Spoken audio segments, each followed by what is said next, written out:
Ladies and gentlemen, what's up? The Beast NJ here, otherwise known as D Marchese for the Level Up Network, and today I'm reviewing for you X-Men Apocalypse. Now, I'm going to give you guys a quick little rundown of the movie, spoiler free, totally spoiler free. I'm going to shoot for about 5 minutes, maybe 10 minutes tops, and then I will go into full spoilers for the movie. Give you guys some of my reactions and my feedback before we do that, but I'll give you a warning before I do that. So, without further ado, here is your quick spoiler-free review of X-Men Apocalypse. So, I just got home. Overall, it was okay. It wasn't horrid. It wasn't good. It was a movie that happened, I guess. You know, I don't know that it's worth the 49%, 52% or whatever it has on Rotten Tomatoes right now. I don't know if it's that bad. It's not good. I'll tell you that. The story is just something they threw together that they thought fans of the comics might like. I think a lot of the characters are really underutilized. Nightcrawler, Storm is super weak for me. Her not literally, she's powerful, and they show some of that. Not crazy about the actress, not crazy about the way they used her in the film. Just a real misuse of that character, if you ask me. Psylocke just kind of stood around a whole bunch. Again, really misused her. Magneto had the most compelling stuff in the whole movie. I won't say too much about that. Magneto was really compelling. Quicksilver's a big highlight. I loved him. They had another really special scene similar to the one that they had in Days of Future Past. Really like that. And then there are a couple of key, huge moments. Not so much for the overarching story, except for one of them, but just in general for comic book fans, there were some big moments that made this worth seeing. If you ask me, I don't know if you necessarily need to see it in theaters, honestly, but it's worth watching for those moments in general, whether that be at home, you download it, you rent it, whatever. But so that's overall kind of my thought. I thought Apocalypse. Now moving on to our big bad guy. Apocalypse was a super big letdown. He really didn't do much. I was under the impression that he was going to be a lot more powerful in this, more similar to the kind of power that he has in the comic books. He's really not. He like fist fights, and I was like, all right, isn't this guy like, isn't he like the destroyer? Like, what is happening? He wasn't destroying much. In fact, he was relying heavily on his four horsemen, whatever, his four apostles and four followers to do all the heavy lifting. And like, yeah, he was powerful in that he's able to like teleport, and you know, he's able to absorb other mutants' powers. But like, a lot of the destruction that you saw in the trailers that they lead you to believe is coming from Apocalypse, not coming from Apocalypse. So I was like, all right, I guess that's one way to do it. James McAvoy was really good. I thought he was more Professor-y. That's not a word, but he was more Professor X than he ever was before in the previous films. What else can I say that's spoiler free here? Yeah, I don't know if I had to put a number on it for you. 6, maybe a 5.8. I'm gonna say like a 5.8 out of 10, maybe a 6 if I'm feeling generous. It's not great. It really wasn't great. My buddy Eric really didn't like it. I didn't like it. I didn't hate it. Again, it's just kind of something I saw.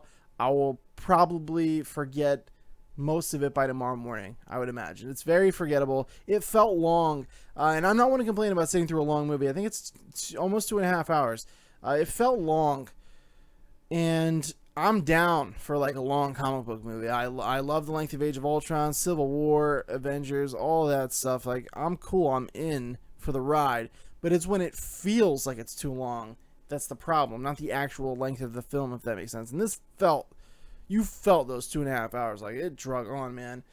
I did not appreciate the return of Moira, played by, what is her name? Rose something, I don't know. She was in the first movie. She played the CIA agent, Rose McGowan, I want to say. Is that correct? I'm gonna look it up while I'm talking. Yeah, they felt the need to bring her back for some reason. She was in the first one. and not the second one. I was like, good move. Nothing against her. I think she's funny. I think she's a lovely actress. I've seen her in Neighbors. I thought she was really good. Rose McGowan is not her name. I don't know who Rose McGowan is, but it's not her. Yeah, so it was just that character, I guess, and I don't know. She doesn't fit. She doesn't fit in the X-Men universe. I don't know why they feel the need, and I get it. Well, I do know why. They're trying to make her be that character that is the human outlet. Rose Byrne, whatever. Rose Byrne is her name. So they're trying to, and this is something I think the movie does horribly, and I think all of the X-Men movies do horribly, in my opinion. They use her as the human that you care about. So when all of this destruction is happening, you are able to put yourself in that position where you're like, oh, Rose is in trouble, or what's her name, Moira. Moira's in trouble. Her world is in danger. That's our world too. Like, we care now. Blah blah blah. You don't feel any connection to them, so you don't care. You're not really rooting for anyone. You're just like, oh yeah, I'm here to see the mutants fuck shit up. Like, you know what I mean? It's not like if they had a human character, a human element that you really could get behind, a character that you really loved just as much as you love the X-Men, then you really feel the impact of what's happening to Earth, I feel like. So the X-Men themselves, it's hard to say without getting this too many spoilers, but yeah, they're still in the same boat. It's the sixth movie, the third movie in this particular franchise, and they're still working on getting a team together. Come on, right? Like, it's called X-Men. These are all called X-Men. You should have an actual team that represents the name at this point. And that's all I'll say about that. Before moving on to full spoilers, which I will do right now. So if you're heading out and you enjoy this review, thank you. Subscribe, like the video. I really appreciate it. We really appreciate it. Please do so. That would be fantastic. And now if you're sticking around, here it comes. X-Men Apocalypse, full spoiler review. You have been warned. Here we go. So I appreciated that at the very end, they finally get the suits. You're like, great. Thank God. And then you realize, holy shit, it took them 6 movies to get these kids in suits. I'll come back to the kids thing. I know that's a big hot button issue with me and the kids being X-Men. We'll get there, don't worry. But 6 movies to get these friggin' kids in the suits. The end of the third movie in this trilogy, okay? Why is it taking them so long? This movie is called X-Men. This should have opened with an established team of X-Men ready to go, ready to rock. Here we go. Apocalypse is coming. Get the X-Men. Go. That's not the case. They're still very much like, who are we? We're not comfortable with ourselves. Cyclops, specifically, very whiny. Didn't like him. Not a great use of that character. He's whiny when he gets older too, but I don't know. It's just, he didn't land for me at all. They made him very whiny and very still in that mindset. Like, I can't control my powers. I don't know who I am yet. And like, we've seen it, dude. We get it. You guys are different. You're scared. You're not like everybody else. Like, get over it. You're superheroes. Learn how to control the powers. You move on. That's getting super old. If they do that again, and whatever movie comes after this, I'm out. Like, I have no interest in that whatsoever. So they get the suits at the very end. The suits look great, by the way. Cyclops has the yellow, the blue, the strap going across. Mystique gets her suit, which I don't know why the fuck Mystique is still on the X-Men, but she is. Great. I don't know. She is. Because, yeah, well, we know why. Because Jennifer Lawrence brings in money. She landed very flat for me in this, as she did in all 3 of the X-Men films. Honestly, I think her best performance is probably in Days of Future Past, if I had to pick. But she can't really pull off like badass superhero for me personally. Jean Grey, awesome. She was one of my big highlights. I really loved her. The moment when she became Phoenix was super cool. The screeching, she burst open the doors, and the weird little brain battle that Professor X and Apocalypse happened. That was weird. I didn't even mention that yet. So that was their big final battle. First of all, there's one fight scene, which is the one at the end, which is kind of a fight scene, which is more just a scene of Apocalypse absorbing a giant beatdown, and then Professor X and Apocalypse break out into this brain battle that no one else can see. Except Jean shows up and she's fucking awesome. She shows up, the doors fly open and it's all white behind her like she's an angel from above, and then Professor X is like, unleash the power, and she does, and it's fucking super cool. She becomes Phoenix. That was really cool. That was one of the big moments I mentioned earlier that is worth seeing this for. Again, don't know if it's worth seeing in theaters. Worth seeing. Another one of the moments was the suits. Worth seeing. Super cool. Yeah, and then Storm just decides she's down with the X-Men, and they're like, oh, you're cool now. Like, there was a lot of that. There's a lot of that going on in this movie. I just felt like it was a lot of, like, then this happened because. Then this happens because we say. And you're like, great, but you can't really do that. Like, I need to know how that relationship was formed with Storm and the X-Men. If she just tried to destroy everyone, all of a sudden she has a change of heart, and all of a sudden they're cool with her coming. Like, you had 2.5 hours. You could have taken the time to explain that. Maybe taken away some of the time where Apocalypse and his 4 apostles are literally just standing in the dirt for 15 minutes straight. Not an exaggeration. That is a real thing that happens. Psylocke is just standing there posing because she looks good. She's hot, but like, she's just standing there posing. Magneto's chilling. No one's doing anything. Professor X is trying to figure out what the fuck is going on. And Apocalypse is like, trust me, I have a plan. Not a fan of the whisper talking for almost the entire movie too. The voice sounded better. They put some effects on it and stuff, and I know they multi-tracked. I can't think of his name off the top of my head. Poe Dameron's voice, but yeah, I was like, Oscar Isaac. There we go. Respect to Oscar Isaac because it wasn't his fault. He acted great. I think it was the direction that was the problem, in my opinion. Yeah, I know they multi-tracked his voice, so the voice sounded pretty good when it, like, ramped up. There was a one part where he screams, and I swear to God, they just took audio straight out of Jurassic World and played a Tyrannosaurus Rex screaming. But I wasn't crazy about, like, his weird, creepy, like, pedophile whisper for the entire movie. I thought that was pretty fucking weird. Not a lot of action, man. Just not a lot of action for a superhero movie, and that's fine. I'm fine with that if you nail the story, and this story was a mess. Apocalypse wakes up, he decides everything's fucked up, he wants to put it back to how it was gonna be before he was betrayed by his followers in ancient times. And so what happens? He's betrayed by his followers in current times. Cool, that's the movie. The X-Men decide that they're finally gonna get their shit together by the end of the movie, like I mentioned, which was really disappointing. Now this is the moment for me personally, and the reason why you want to see this movie. Holy shit, the scene. Okay, so when Jean Grey opens up that cage, and you knew what the fuck was coming, and you hear him like straight up, not like snarling, not like yelling, he's growling behind the steel metal cage, and you know who's in there.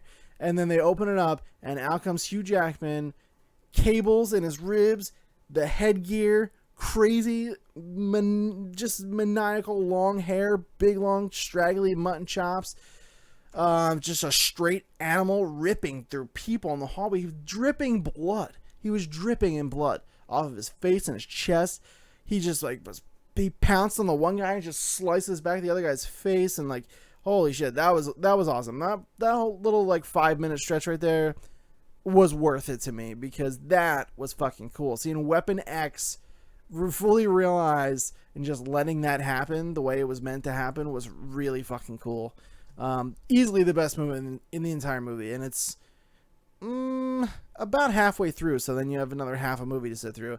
It was cool as shit though. I really liked it a lot. Beast was totally underused. He transformed near the I guess the last quarter of the movie. He throws like 2 punches, throws a bus. That was cool, and then that's it. He's out.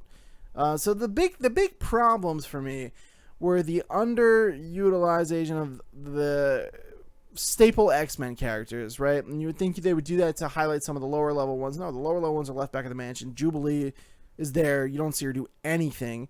By far the most compelling stuff, story beat wise and action wise, I would say as well, aside from Weapon X, is the stuff with Magneto and his family when he loses his wife and his daughter, and he just freaks out and he starts screaming at God, and he's holding them in his arms, crying on the ground. That was amazing. Michael Fassbender present. Michael Fassbender Magneto. It doesn't even. I don't know. It doesn't need to be said at this point, but I'll say it anyway. He's the best part about this X-Men franchise. The best part of any of these movies, and that scene was great. Probably one of the best scenes in any of the 3 films.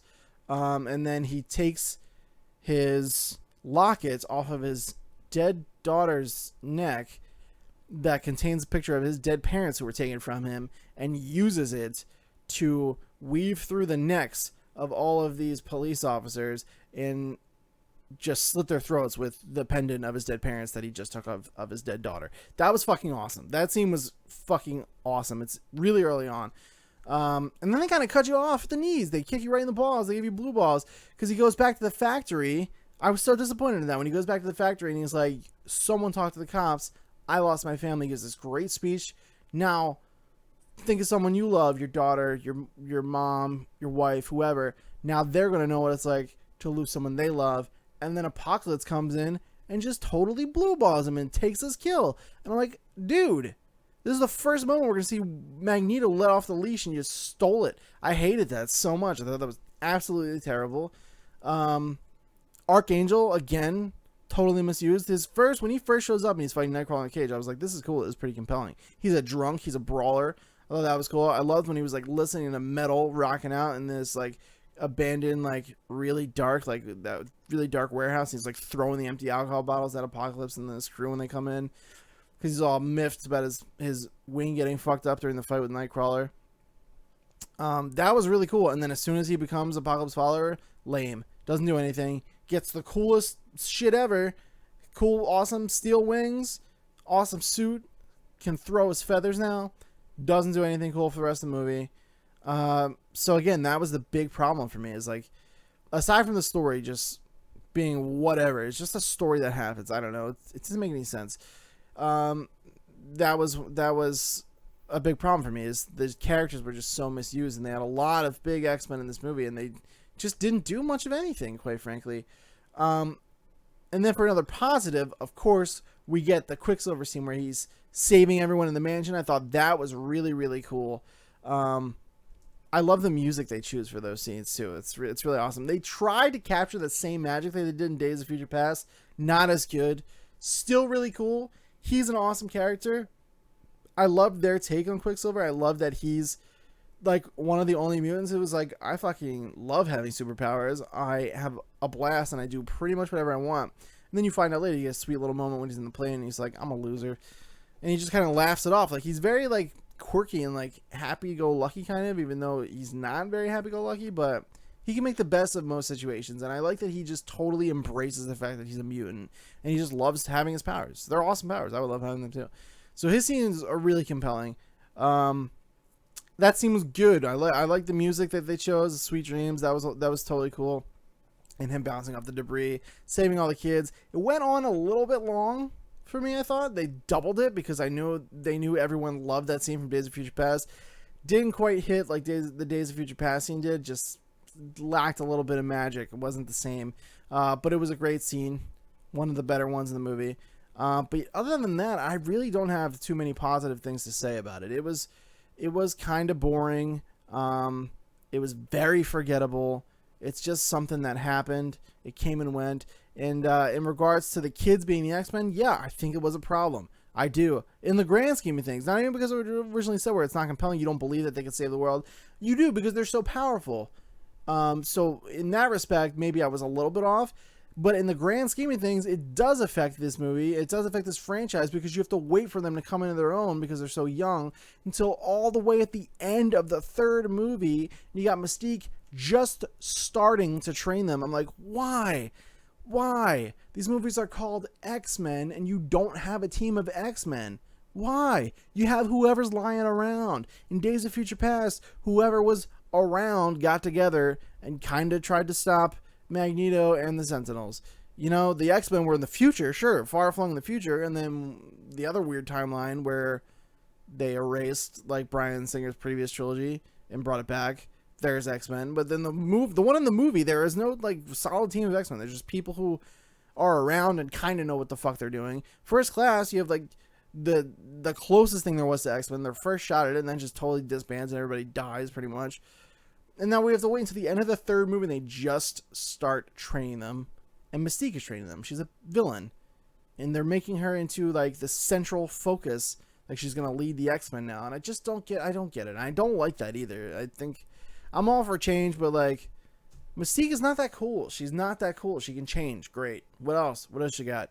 You got Cyclops in there shooting laser beams from his eyes. Nightcrawler's bamping all over the place. Fighting. He's awesome. He's moving. He's shooting. He's doing his thing. Who else is in there? Storm controlling the weather. My point is all of these super powerful mutants and Mystique is going to tell them what to do? Give me a break. Also, I had a really stupid, I don't know what this was all about, if they're really going to do something with this, but when Psylocke wakes up after Apocalypse is destroyed, and then she kind of looks back like, I'll be back for you guys. But I'm like, I turned to Eric and I was like, what? Like, sure, Apocalypse couldn't do it. You and your pink whip probably have this under control, though. Get the fuck out of here. What are you going to do that Apocalypse couldn't do? I really hope they don't use her as a central villain for the future. That, no thank you. Pass. Yeah, so and then the entire premise of the movie was Apocalypse being like, bringing the apocalypse, and it really should have been called X-Men Magneto, because Magneto is the one raining hell all over the place, tearing apart the earth, tearing down these buildings, and Apocalypse is getting into fist fights and magical brain fights with Charles Xavier. I was like, what the fuck is happening, dude? And it's all just very boring. It's they try to hit the normal superhero beats. There's a couple of standout moments. Overall, super forgettable. Not that good of a time, aside from the special moments I mentioned. Watch it, I would say. If you like the movies, maybe you'll like it. Maybe, you know what? And take this all with a grain of salt, because I did not like First Class. I think Days of Future Past was the best one. That said, I think that one was pretty good. I don't think it was this, you know, movie like phenomenon that everyone else seems to think it was. I think it was pretty good. I think First Class sucked, and I think this one probably sucks worse. So if you want a ranking from me, I would say Days of Future Past is pretty good, First Class was not good, and X-Men Apocalypse is bad. I would have to say. I don't think it was bad, but in that ranking, I guess it falls into bad, because I don't know, I didn't like it. You know what I mean? It's just a weird movie that happened, and I have to live with the fact that I watched it now. I don't regret watching it. I would not go to the theater to see it. I would rent it, like I said, is my recommendation. And that's it, I guess, guys. That's everything on Days of Future Past. If you saw it and you loved it, great. I'm glad. I hope you did, honestly. There's obviously different fans for everything out there, so if you liked it, cool. Let me know what you liked about it in the comments below. Be wary of spoilers, please, if you do. If you didn't like it, that's cool, too. Let me know in the comments below. What I would like you to do, though, if you like this video, is click that like button. Only takes half a second. We really appreciate it here on the channel. Thank you so much. We would really appreciate the help. Do that. Subscribe. Make sure you subscribe to catch all the more movie reviews and all of our other videos we do here on the channel. And that's it. I'm the Beast NJ. You can follow me on Twitter at @thebeast_NJ. I'll see you guys next time. Take care and level up.